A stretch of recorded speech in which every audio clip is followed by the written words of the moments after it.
remembering who you truly are. There comes a time in every life when you realize you've been running so long, you've forgotten where you were going. You've been reaching, striving, pleasing, proving, wearing so many masks that when you finally stop, you don't even recognize the face looking back at you in the mirror.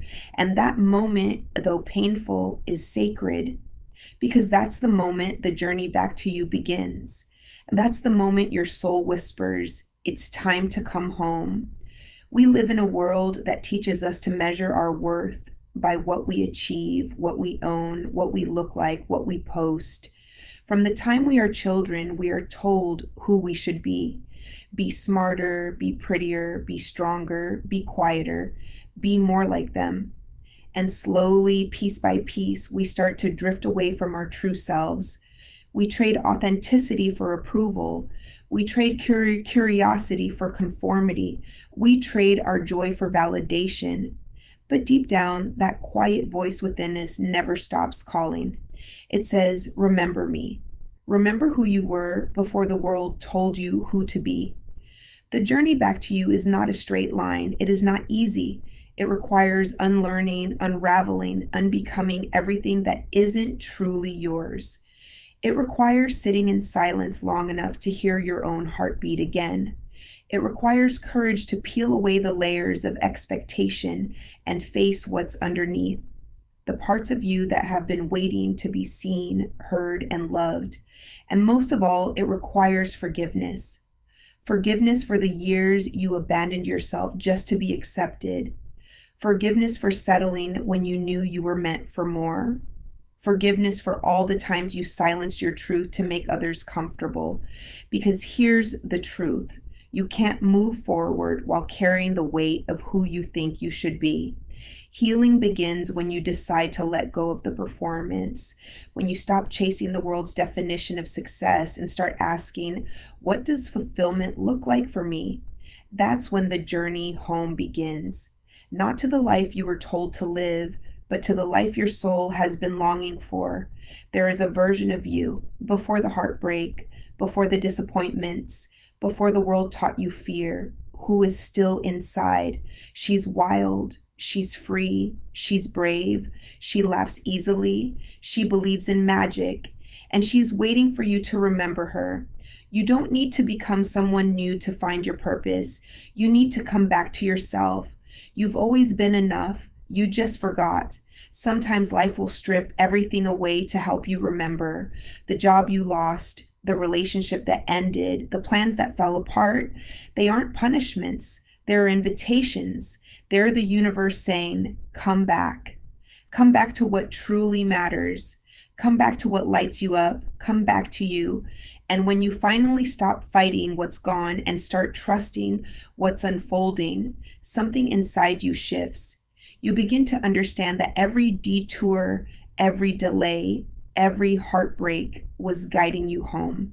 You begin to realize that you were never lost. You were being led. Because the journey back to yourself is not about finding something new.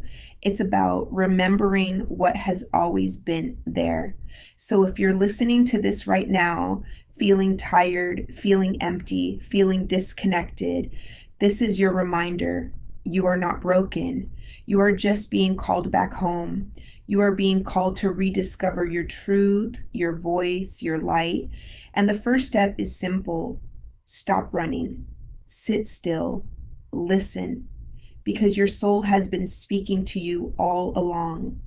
The journey back to you is not about becoming someone new. It's about peeling back the layers of who you were never meant to be. It's about removing the noise, the masks, the expectations that have been placed on you by society, by family, by your past, by fear. Somewhere along the way, you forgot the sound of your own voice, the rhythm of your own heart, the dreams that once set your soul on fire. But the truth is, you've always been in there, beneath the doubts, beneath the exhaustion, beneath the layers of pretending. There's a light that never went out. It may flicker, it may dim, but it never dies. This journey is about remembering that light and giving yourself permission to let it shine again. We spend so much of our lives trying to become what the world expects of us. We wear different masks, one for work, one for friends, one for family. We measure our worth by how much we achieve, how much we earn, how much we please others. But deep down, you know this. It's never been about what you do. It's about who you are when you're still, when no one's watching, when you're just you. You don't need to prove your worth. You were born with it. You are not defined by your past mistakes, your failures, or what you haven't yet accomplished. You are defined by the courage it takes to rise each day, to keep going, to choose love, to choose healing, to choose yourself. So today, I want you to pause, to breathe, to listen, not to the noise outside, but to that quiet whisper inside that says, there's more to me than this, because there is. You are not broken. You are breaking open. Every challenge, every heartbreak, every disappointment has been preparing you, shaping you, refining you into who you were always meant to be. This journey is not about chasing perfection. It's about embracing your wholeness, your light and your shadow, your strength and your softness. It's about looking at yourself in the mirror and saying, I see you. I love you, I forgive you, and I'm coming home to you. Coming home to yourself means honoring your truth, even when it shakes your world. It means walking away from what doesn't serve your peace, even when it's familiar. It means choosing authenticity over approval, purpose over comfort, healing over hiding. You were not created to live a small, silent life. You were born to expand, to rise, to impact, to shine so bright that others remember their own light just by being near you. So when the road feels heavy, remember this. Growth is not meant to be graceful. Transformation is not meant to be tidy. Sometimes it feels like everything is falling apart, but maybe it's really falling into place. Maybe this chapter isn't about loss, but about liberation.